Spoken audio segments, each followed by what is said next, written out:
Hello students, welcome again to the Jagat Sir Physics class, finest and easiest way to learn the concepts of physics.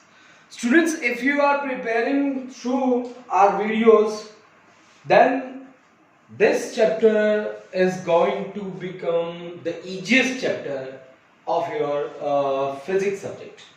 Students यहाँ हमने अब तक जो prepare किया है वो हमने प्रिपेयर किया है स्पीड, वेलोसिटी, उनके टाइप्स हमने पढ़े हैं, डिफरेंट टाइप्स हमने पढ़े हैं और मोशन से जुड़ी हुई कुछ बातें, और हमने वेक्टर और स्केलर क्वांटिटीज पे भी वर्क किया है। स्टूडेंट्स, अगर आप मेरे साथ प्रिपेयर कर रहे हैं तो मैं आपके स्टेप्स को इतना इजी बना दूंगा कि आप फिजिक्स सब्जेक्ट आपका फेवरेट सब्जेक्ट बन जाएगा। बस जरूरत है आपको दिल से जुड़ने की। अगर आप यहाँ पे मेहनत करते हैं, वर्क करते हैं, तो स्टूडेंट्स आई एम 100% श्योर आपका कोई डाउट नहीं रहेगा। आज जो मैं चीज लेने वाला हूं, बेसिकली वो बात क्या है? वो बात है मेरी 3 इक्वेशन की। स्टूडेंट, क्लास 9th में आप पढ़ के आए थे, अगर आपको ध्यान है तो 3 इक्वेशन ऑफ मोशन का कॉन्सेप्ट करके आए थे। आज वही कॉन्सेप्ट एक बार फिर से हमें दोहराना है, ठीक है? लेकिन कुछ नए आइडियाज उसमें इंट्रोड्यूस करने हैं, उसमें कैलकुलस मेथड डालना है, उसमें ग्राफिकल मेथड डालना है। एक सिंपलेस्ट की मैं शुरुआत यहाँ पे करने जा रहा हूँ बच्चा बातें। तो मैंने क्या कॉन्सेप्ट करना है? मैंने फॉर्मूला बनाना है uniformly accelerated motion along a straight line. सबसे पहला formula for uniformly accelerated motion, uniformly accelerated motion, इसका क्या मीनिंग होता है? इसका मीनिंग है कि एक्सेलरेशन इज यूनिफॉर्म, यानी कि in equal interval of time equal change in velocity, equal interval of time में इक्वल चेंज हो रहा है, ठीक है? अब जैसे मैं पीछे जाता था गाड़ी लेके, उसी तरह से मैं गाड़ी लेके जा रहा हूं। ये देखिए मेरे पास गाड़ी है, ठीक है? ये मेरी गाड़ी है।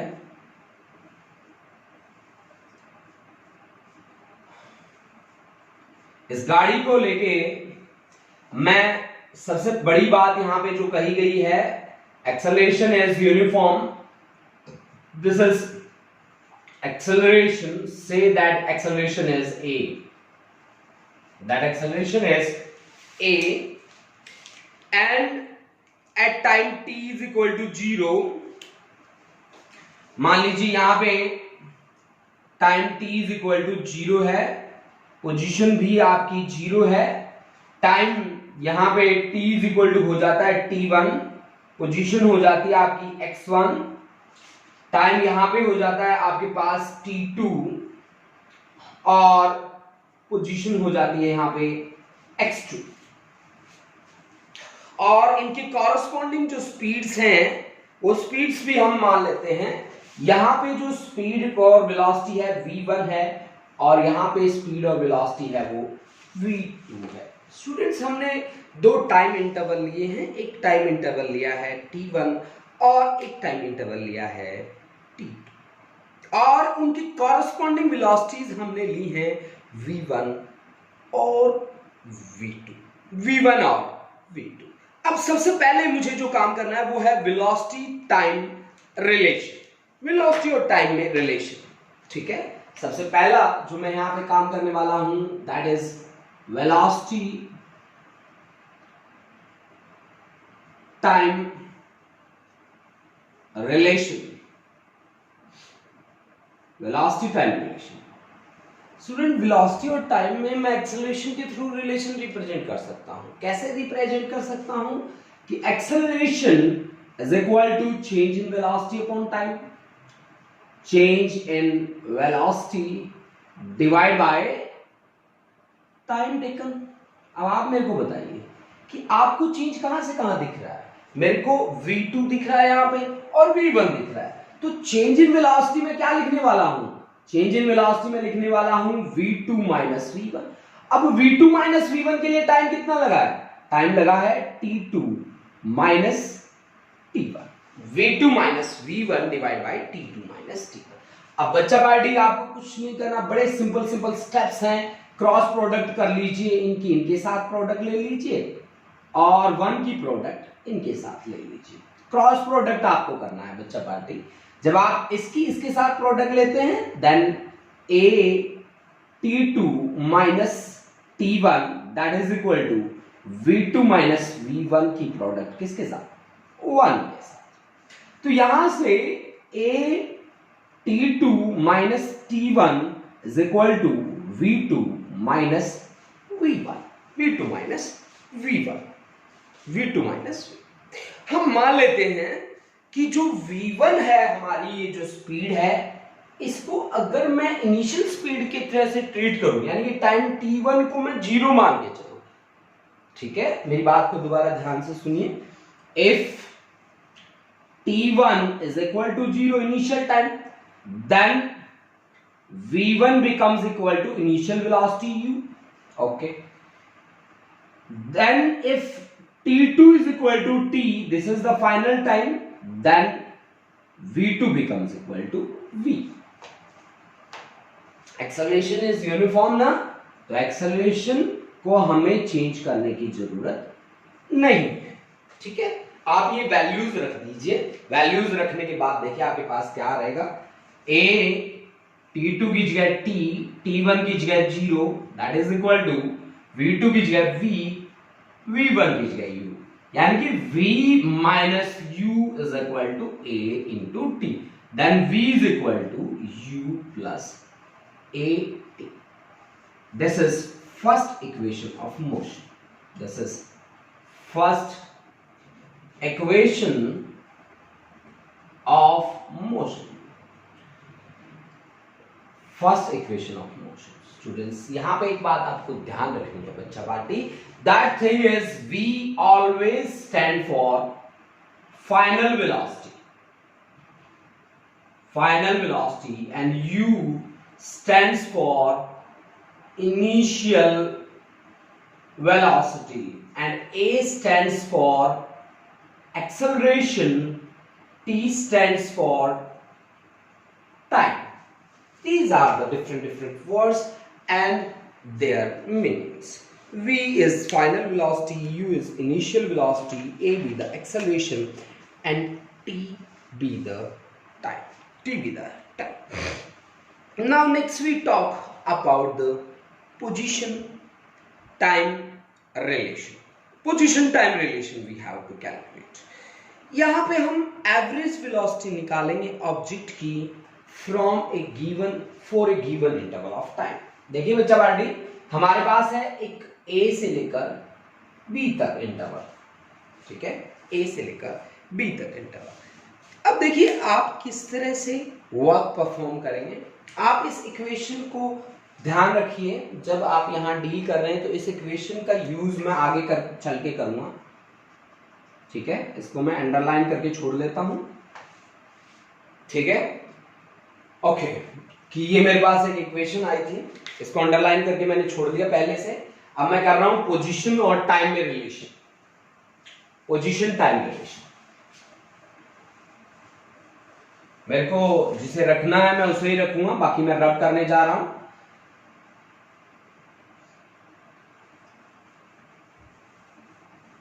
ओके, अब है मेरे पास पोजीशन टाइम रिलेशन। पोजीशन और टाइम में क्या रिलेशन होता है? वेलोसिटी निकाल लो, position time relation.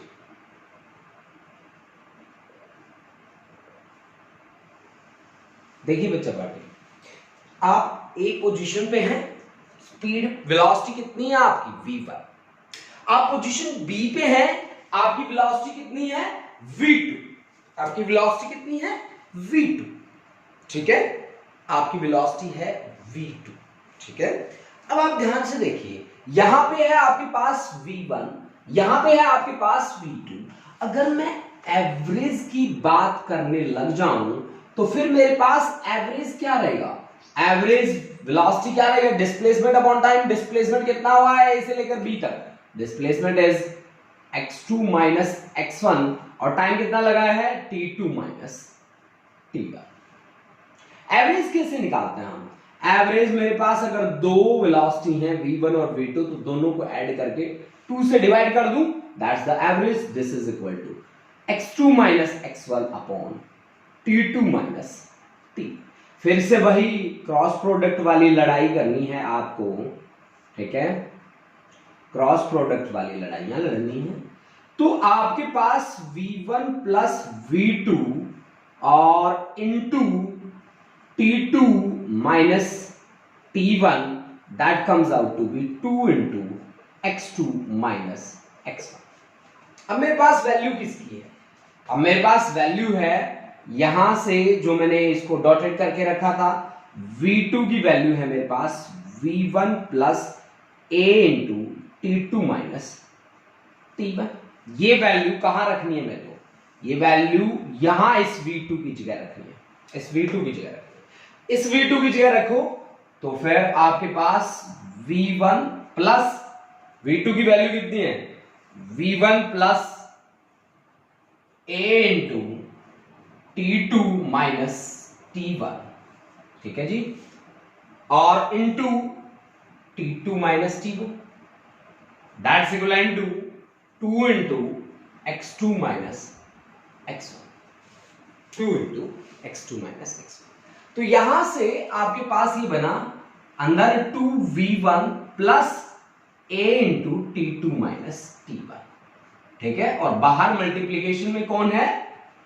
t2 minus t1 that's equal to 2 into x2 minus x1। Okay जी, अब इसको अंदर लेके जाओ, इसको इससे मल्टीप्लाई करो और इससे मल्टीप्लाई करो।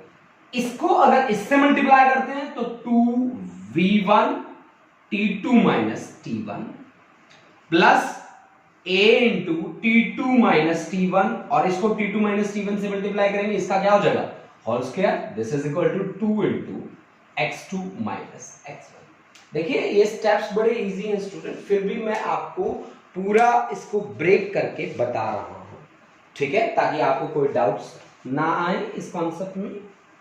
इन कॉन्सेप्ट्स पे बेसिक हमारा काम यही रहेगा कि इनके न्यूमेरिकल काफी ज्यादा इंपॉर्टेंस रखें, ठीक है। तो मैं इनकी जो इजीएस्ट डेरिवेशंस हैं वो मैं आपको करवा रहा हूं, ठीक है जी। अब आपने पीछे क्या किया था कि टाइम t1 को इनिशियल टाइम मान लिया, आपने 0 मान लिया, और t2 को आपने फाइनल टाइम मान लिया, v1 को आपने इनिशियल वेलोसिटी u मान लिया, और v2 को आपने फाइनल वेलोसिटी v मान लिया। अब यहां पे x2 माइनस x1 को आपने कहा कि डिस्प्लेसमेंट हो गया। यहां पे time t is equal to 0 था और टाइम फाइनल टाइम के कॉरस्पॉन्डिंग जो पोजीशन है, तो position initial final position minus initial position that's the displacement, है ना। अगर मैं ये पूरा सेट इस इक्वेशन में अप्लाई कर दूं तो फिर मेरे पास रिजल्ट क्या आएगा? 2v1 की जगह u, t2 की जगह t, t1 की जगह 0 प्लस a t2 की जगह t, t1 की जगह 0 और 2x2 माइनस x1 की जगह डिस्प्लेसमेंट s, 2s, ठीक है। Then 2ut plus a into T square is equal to 2s।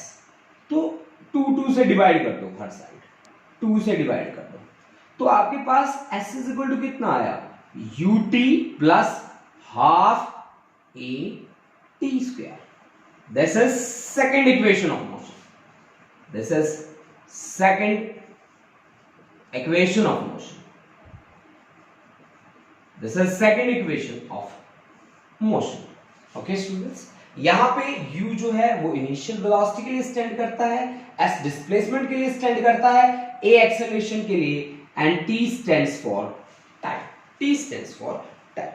तो बच्चा party this is second equation of motion. First equation of motion हमने क्या करी है? v is equal to u plus v is equal to u plus 80, v is equal to u plus 80।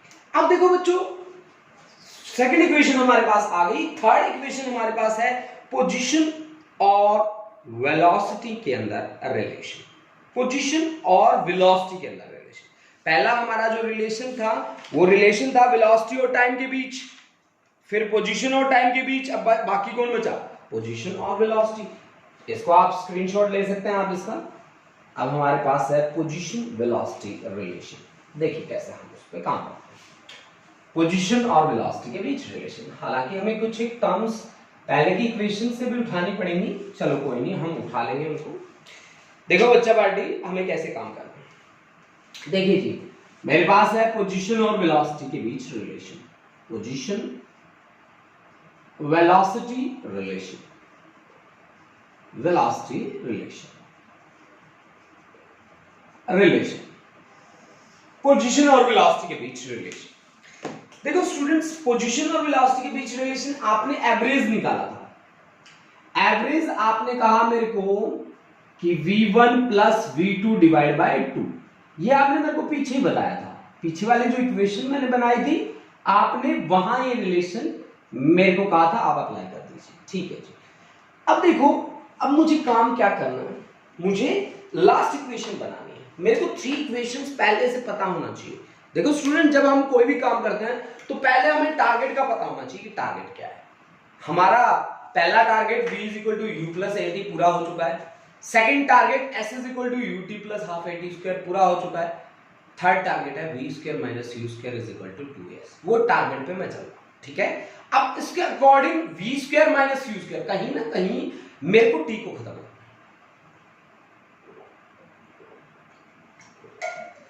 तो t को मैं कैसे खत्म कर सकता हूं? मेरे को वो इक्वेशन जिसको मैंने टिक किया था एक बार फिर से लेके आनी पड़ेगी। v2 - v1 is equal to a into t2 minus t1, t2 minus t1 as we know, as we know। इस इक्वेशन को हमने पहले भी पढ़ा है। तो यहां से t2 टाइम को खत्म करना चाहता हूं मैं, बेसिक मेरा काम यही है कि t2 minus t1 that comes out to be v2 minus v1 divided by a। अब ये वैल्यू आप यहां रख दो, यहां पे इसकी ये जो t2 minus t1 की वैल्यू जो आई है आपके पास, ये सीधी की सीधी यहां पे रख दो, ठीक है जी। तो v1 plus v2 divided by 2 is equal to x2 minus x1 divided by t2 minus t1 की वैल्यू है v2 minus v1 divided by a, ठीक है जी। इसको इधर मल्टीप्लाई कर दो, क्रॉस प्रोडक्ट ले लो जी, इसको इसके साथ मल्टीप्लाई करो, इसको इसके साथ मल्टीप्लाई करो, करोगे मल्टीप्लाई तो आपके पास, इसको मैं v2 plus v1 लिख रहा हूं, इसमें कोई फर्क नहीं पड़ता। चलो v1 plus v2 था, v2 plus v1 लिख दिया, कोई फर्क नहीं पड़ा। और v2 minus v1 divided by a is equal to 2 into x2 minus x1। Okay अब a plus b into a minus b क्या होता है? a square minus b square यानी कि v2 का स्क्वायर माइनस v1 का square divide by a is equal to 2 into x2 minus x1। अब v2 को क्या लेके चल रहे हो आप? जब से v फाइनल वेलोसिटी, v1 को आप क्या लेके चल रहे हो? u, x2 minus x1 क्या लेके चल रहे हो? Displacement s। अगर हम मैं ये तीनों की तीनों वैल्यूज रख दूं तो फिर मेरे पास v² minus u² divide by a which is equal to 2s। तो यानी कि v² minus u² is equal to 2as। This is third equation of motion, third equation of motion। तो स्टूडेंट्स, मैंने इस कॉन्सेप्ट में, जिस कॉन्सेप्ट का नाम था formula for uniformly accelerated motion, इस कॉन्सेप्ट में बेसिकली मैंने क्या किया है, मैंने तीनों की तीनों इक्वेशंस बनाई हैं। आप स्क्रीनशॉट ले लो, उसके बाद मैं उनका ब्रीफ लिख देता हूं, ठीक है, क्योंकि ये इक्वेशंस हमें न्यूमेरिकली बड़ा हेल्प करके चलेंगे, ठीक है। आप स्क्रीनशॉट ले लो, उसके बाद मैं आगे चलता हूं। देखो अब मैंने इस कॉन्सेप्ट के अंडर चल के मैंने काम क्या किया है, उस काम का रिजल्ट फाइनली मैं एक बार आपको बता देता हूं। इसमें मैंने फर्स्ट इक्वेशन निकाली है, मेरे पास थी v is equal to U plus A T. इसको मैंने कहा है first equation of motion. First equation of motion, first equation of motion, ठीक है जी। एक इक्वेशन मैंने निकाली है s is equal to U T plus half A T square. This is second equation of motion, this is second equation of motion, ठीक है। और लास्ट जो मैंने काम किया है वो है मेरा v square minus U square is equal to 2as। This is third equation of motion, this is third equation of motion। Students हमने अब तक प्रिपेयर करी हैं ये तीनों की तीनों इक्वेशन जो मेरे पास है, v is equal to U plus A T, s is equal to U T plus half A T square और v square minus U square is equal to 2s। आपको ये बात याद रखनी कि v किसके लिए स्टैंड करता है, v stands for final velocity, U stands for initial velocity, A stands for acceleration, T stands for time and S stands for displacement। इन बातों को याद रखें, ये तीनों की तीनों इक्वेशन हमें न्यूमेरिकली अप्लाई करके चलनी है। Thank you students, have a nice day.